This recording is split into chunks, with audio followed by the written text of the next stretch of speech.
contract? Interesting, Colin. Mahomes became the NFL's first $500 million man. It came out of kind of nowhere. Oh, we're just going to tweak his contract. Patrick Mahomes then went on social media and did a post to Chiefs Kingdom. Very excited that he's going nowhere. Colin, his contract, the new money added is $239 million. So I have a theory as to why now, but I'll let you go first. What do you think about the $500 million man? Well, his cap hit next year is only $35 million. What they're doing is increasing the money, but also simultaneously increasing flexibility. Yep. That's why he constantly redoes his deal. That's what I hope Lamar Jackson and his representation understands that. This is a $35 million cap hit. That allows you, by the way, to have that second pass rusher or that second really good wide receiver. So this is smart business. Yeah. By the way, you know the quarterback market is about to get very frothy. Lamar's got a new deal coming, but I looked up who's in line next year.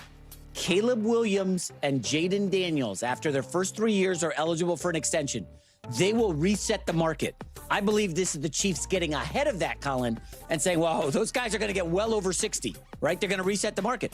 Yeah. We don't want to be anywhere near that. Let's go ahead and give Mahomes new money now. Well, honestly, this whole thing boils down to salary cap manipulation. The Chiefs don't need to get ahead of anything because it's Patrick Mahomes. It simply doesn't matter what any other quarterback earns. It doesn't matter if someone says, oh, Caleb got this much. It's Patrick Mahomes. Plain and simple.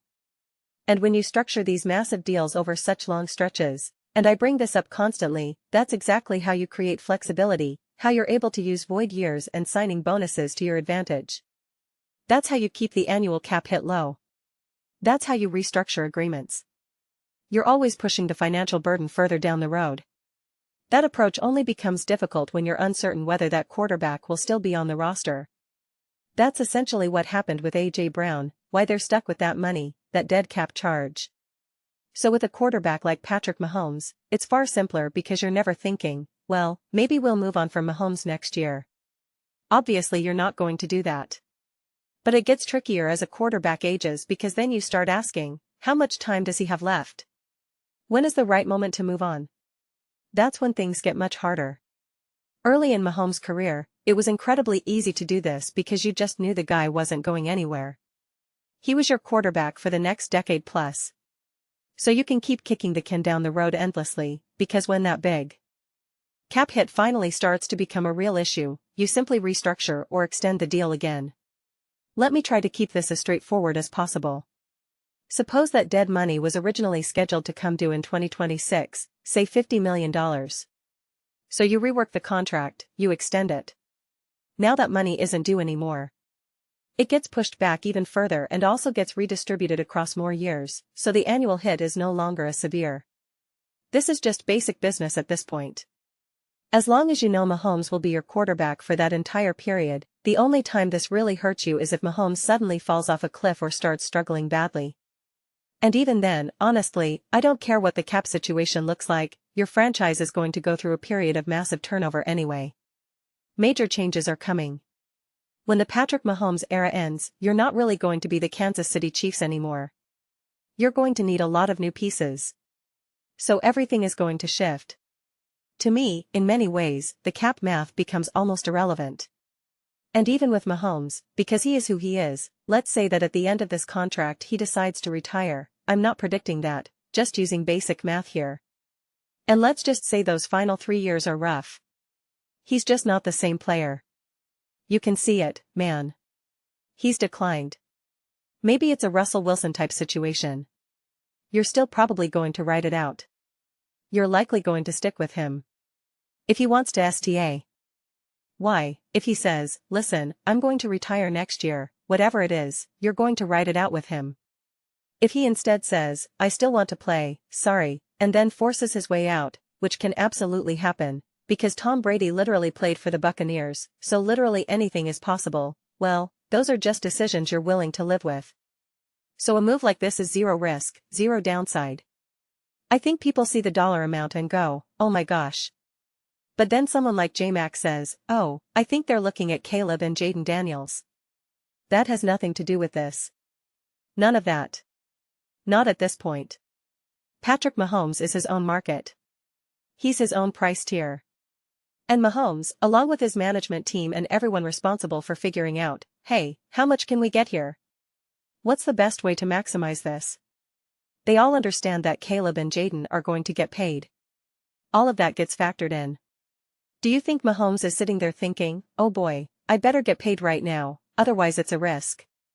I could wait until after Jaden and Caleb get paid, and then I'll be able to get even more money? Come on. It's Patrick Mahomes. This isn't Daniel Jones trying to figure out a contract with the Indianapolis Colts. This is Patrick Mahomes. That's why it will be interesting. You bring up Lamar Jackson's contract, and someone says, oh, I hope they learned their lesson with Lamar. And it all depends on how many void years they want to use. It all depends on how they want to distribute the money. To use basic math again, take a 4-year, $200 million contract. You could then add a couple of extra void years. That would mean the cap hit is not $50 million per year. You give a huge signing bonus up front, and then that money gets spread out into the void years later. It all depends on the structure. So it's not entirely up to Lamar. It's more up to Baltimore. And if Baltimore is comfortable saying, yeah, in those 2 void years, we think we're going to restructure this guy's contract anyway. We'll extend him. So we won't even really have to pay that cap hit. This all just continues to be salary cap manipulation, and it's pretty standard fare for a team like the Chiefs with Mahomes. There's nothing all that creative about it. That's why I pushed back when J-Mac said what he said. This is all just basic, smart business. If you're the Chiefs and you don't do this, if you're Mahomes and you don't do this, then you're a bunch of fools. People might say, yeah, but he's declining. He hasn't been as good. 1, I don't fully agree with that sentiment. And 2, he's still going to be the quarterback. Even if he stays exactly who he's been, even if you think he's been declining and you didn't like what you saw last year or the year before, even if that's just the quarterback he is now, you're still not moving off him anytime soon. You're just not. It's the exact same thing I said when Jordan Love got paid. People were like, oh my gosh, we haven't really seen enough of him. And I said, pay him now, because the contract will age better. Pay him now. You're not going to move on from him. Even if 2023 was a bit of a fluke, even if there are still growing pains and you're still kind of uncertain, he's still your quarterback. People are still technically questioning Jordan Love, right? How good is he? I don't know. Is he great? Is he not? He's still the quarterback. So it doesn't matter. It's irrelevant. The only real risk is if you say, this quarterback is so bad that we have to get him off the team. That's what happened with Russell Wilson and the Denver Broncos.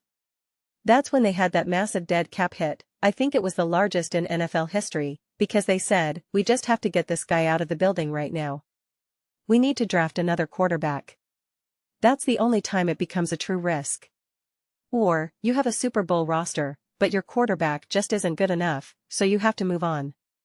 And now all that money is tied up, and you're like, man, we can't afford this other player who's available. Sam Darnold is available for $100 million, but we can't afford him now. So to me, moves like this feel enormous, $500 million, all these numbers. You look at the guarantees, the signing bonuses, and you think, oh my gosh, this is crazy. And honestly, from my viewpoint, it's just basic business.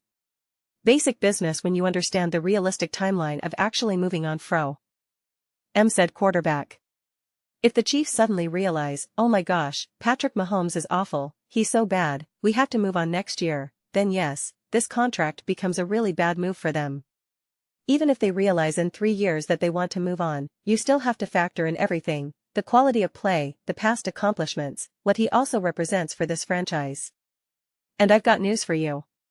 Tom Brady moved on and won with the Buccaneers, and I guarantee you the Patriots wish that had never happened. I guarantee they wish that never, ever, ever happened. I don't think that's a hot take. So like I said, par for the course to me. But congratulations to Patrick Mahomes for getting that money, no matter how it's distributed or restructured. It's going to be crazy. In the blink of an eye, we'll see billion-dollar contracts. Or someone will sign a 4-year, $600 million deal, and you'll just think, oh, like Caleb and Jaden. I'm not saying that's happening now, but eventually it will.